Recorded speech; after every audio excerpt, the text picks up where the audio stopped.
Hello दोस्तों, एक बार फिर से हमारे चैनल में आपका स्वागत है। आज हम रक्त संबंध ब्लड रिलेशन के बारे में कुछ कंसेप्ट को क्लियर करेंगे, जो कि अक्सर प्रतियोगी परीक्षाओं में ऐसे सवाल पूछे जाते हैं। अगर आप इस वीडियो को पूरा देखते हैं तो आपको ब्लड रिलेशन समझने में बहुत आसानी होगी। चलिए हम इसको देखते हैं क्या कंसेप्ट है। तो सबसे पहले रक्त संबंध किसे कहते हैं।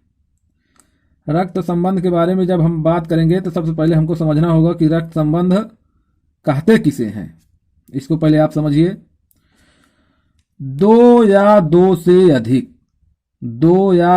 अधिक व्यक्तियों के बीच अपने पूर्वजों द्वारा किए गए संतानोत्पत्ति के आधार पर संबंध निर्धारित करने की व्यवस्था को रक्त संबंध कहा जाता है। दो या दो से अधिक व्यक्तियों के बीच अपने पूर्वजों द्वारा किए गए संतानोत्पत्ति के आधार पर संबंध निर्धारित करने की व्यवस्था को रक्त संबंध कहा जाता है।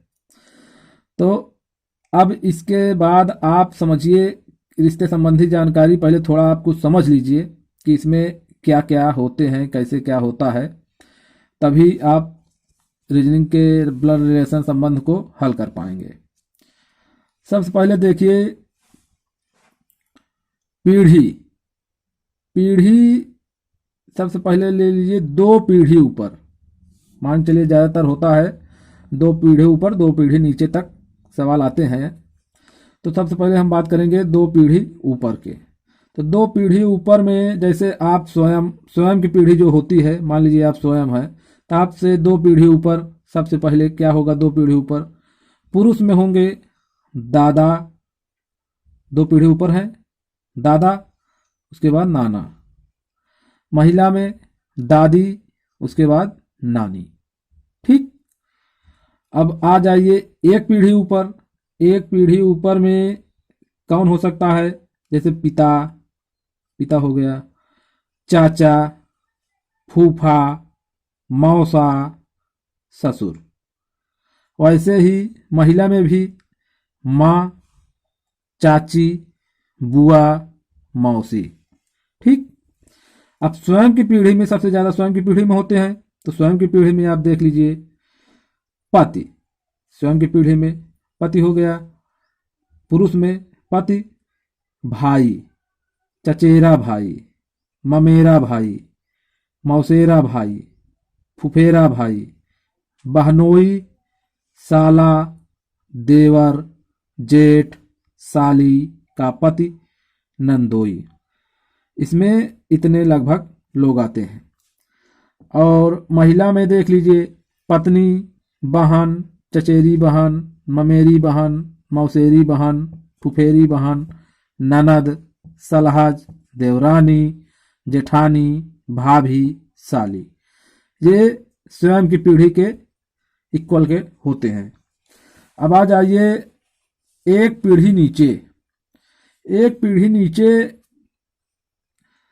पुत्र होगा, भतीजा होगा, भांजा होगा, दामाद होगा। पुरुष में पुत्र, भतीजा, भांजा या दामाद। और महिला में पुत्री, भतीजी, भांजी और पुत्रवधू। लगभग इतने रिश्ते आते हैं। अब दो पीढ़ी नीचे देखिए पोता, नाती, पोती या नतनी का पति। अब महिला में देखिए पोती, नतनी, पोता या नाती की पत्नी। ये दो पीढ़ी नीचे हैं। तो आप समझ ही गए होंगे इतना कंसेप्ट। ये रिश्ते ऐसे हैं कि इन्हीं रिश्तों के आधार पर रक्त संबंध संबंधित क्वेश्चन परीक्षाओं में पूछे जाते हैं। अगर आप इनको एक बार दो बार देख लिए और इतना तो आप समझ ही जाते होंगे कि ये कौन है, हमारे रिश्ते में क्या लगते हैं। इसको समझना आपको बहुत ज़रूरी है, तभी आप रक्त संबंध के सवालों को हल कर पाएंगे। ठीक है। अगर नहीं समझ में आता है तो फिर इसको एक बार दो बार हमारी वीडियो को देखिए, जहाँ ना समझ में आए हमें कमेंट करिए, उसके बाद हम उसका हल निकालेंगे।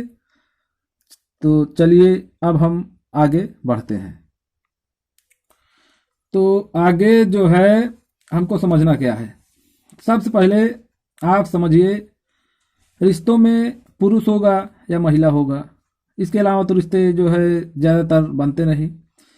तो पुरुष के लिए हम सदैव प्लस का इस्तेमाल करेंगे, प्लस चिन्ह जो है उसका इस्तेमाल करेंगे, और महिला के लिए माइनस चिन्ह का इस्तेमाल करेंगे, जो समझने में काफ़ी आसानी हो जाता है। ठीक, तो रक्त संबंधों के प्रश्नों को हल करने के लिए तीर संकेतों को समझिए। तीर संकेतों को भी इसमें समझना जरूरी है, क्योंकि इसमें डायग्राम बनाना पड़ता है, इसीलिए इन सब को पहले हम समझ लेते हैं। जैसे है ए और बी भाई हैं, ए और बी भाई हैं, अब ये दोनों एक ही पीढ़ी के हुए, तो ए और बी भाई है, तो ए भी भाई है, बी भी भाई है, दोनों आपस में भाई भाई हैं, तो इसीलिए यहाँ भी प्लस लगाए हैं और यहाँ भी प्लस लगाए हैं, यानी दोनों को समझ में आता है कि ये मेल है कि फीमेल है। तो यहाँ प्लस लगा है तो अर्थात दोनों मेल हैं। और देखिए ए बी का भाई है, अब इसमें देखिए ए जो है बी का भाई है, तो ए तो पता चल गया कि ये भाई है यानी पुरुष है, लेकिन बी का क्लियर नहीं है कि ये पुरुष है कि महिला है, इसलिए इसमें कोई चिन्ह अंकित नहीं करेंगे। ठीक, अब ऐसे आगे चलिए, ए बी की बहन है, अब इसमें देखिए ये तो समझ में आ रहा है कि बी की बहन है, तो ये जो है इसमें हम माइनस लगा दिए हैं एरो के माध्यम से, और बी का तो पता ही नहीं है, बहन है मतलब महिला है या पुरुष है, इसलिए इसको वैसे छोड़ दिए। अब आगे देखिए, विभिन्न प्रतियोगी परीक्षाओं में रक्त संबंध पर आधारित 2 प्रकार के प्रश्न पूछे जाते हैं, ज़्यादातर 2 प्रकार के प्रश्न पूछे जाते हैं।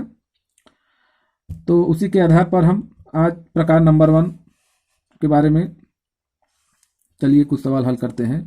जैसे प्रश्न है हमारा प्रश्न नंबर 1, गरिमा का परिचय देते हुए, गरिमा का परिचय देते हुए राकेश ने कहा कि उसके पिताजी मेरे पिताजी के इकलौते पुत्र हैं। आप बताएं कि राकेश गरिमा से किस प्रकार संबंधित है। मतलब कि राकेश जो है अब गरिमा से इसका संबंध बताना है। अब उत्तर में है हमारे 4 ऑप्शन, भाई, पिता, चाचा, मामा। तब इसको हम डायग्राम से जब समझेंगे बनाएंगे तो अपने आप इसका उत्तर निकल आएगा कि भाई होगा, पिता होगा, कि चाचा होगा, कि मामा होगा। तो इसको हम देखिए पहले हल कैसे करते हैं। आप इसको एकदम केयरफुली देखिए, समझिए, तभी आपको समझ में आएगा, और वीडियो पूरा देखिए तभी आपको समझ में आएगा। तो पहले हम क्वेश्चन की तरफ चलते हैं, ध्यानपूर्वक इसको एक बार फिर से पढ़ते हैं। गरिमा का परिचय देते हुए राकेश ने कहा, अब देखिए ये हो गए गरिमा, ठीक, गरिमा और राकेश, यानी 2 लोगों के बीच की बात हो रही है, ये हो गए राकेश। ठीक, अब राकेश कह रहे हैं, क्या कह रहे हैं, उसके पिताजी, किसके, गरिमा के। राकेश कह रहे हैं कि गरिमा के पिताजी, अब गरिमा के पिताजी तो एक पीढ़ी ऊपर होंगे, ये तो आपको पता ही है, तो एक पीढ़ी ऊपर, ठीक, कौन, पिताजी,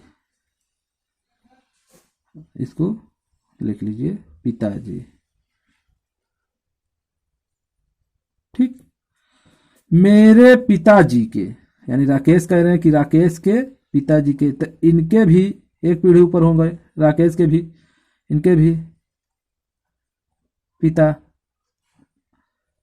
इनके पिताजी के इकलौते पुत्र हैं। राकेश के जो पिताजी हैं, इनके इकलौते पुत्र कौन है, गरिमा के पिताजी। अब ऐसे समझिए, जहां इकलौते की बात आती है तो इकलौते में ज़्यादातर, इकलौते में जो इकलौता होता है वह स्वयं होता है। इसको इकलौता जो है शब्द स्वयं, इकलौता मतलब अकेला, उसके और कोई संतानें नहीं है। तो इसके मतलब राकेश के यहाँ बताएं उसके पिताजी मेरे पिताजी के इकलौते पुत्र हैं। तो पिताजी के इकलौते पुत्र, तो राकेश के इकलौते पुत्र पिता के जो है पुत्र तो राकेश हुए। तो जब ये इकलौते हैं तो यही राकेश ये भी हो जाएंगे। ठीक, इकलौते पुत्र हैं। तो आप बताएं कि राकेश गरिमा से किस प्रकार संबंधित है। तो जब इसके पिताजी के इकलौते पुत्र राकेश हो गए, तो राकेश जब इकलौते हैं तो इनके पिताजी ये राकेश स्वयं हो गए, तो ये हो गए राकेश। ठीक, राकेश। तो इसमें संबंध क्या दर्शाना है, गरिमा से किस प्रकार संबंधित हैं। तो गरिमा से संबंधित राकेश क्या है, पिता हुए, अर्थात हमारा बी ऑप्शन सही हो गया। तो आशा है आपको समझ में आ गया होगा। अगर नहीं समझ में आया है तो एक बार दो बार वीडियो को देखिए, हमें कमेंट करिए, हम इसको दोबारा से समझाने का प्रयास करेंगे और अच्छी तरीके से। ठीक है, और हमारे चैनल को सब्सक्राइब करिए, लाइक करिए, शेयर करिए। Thank you.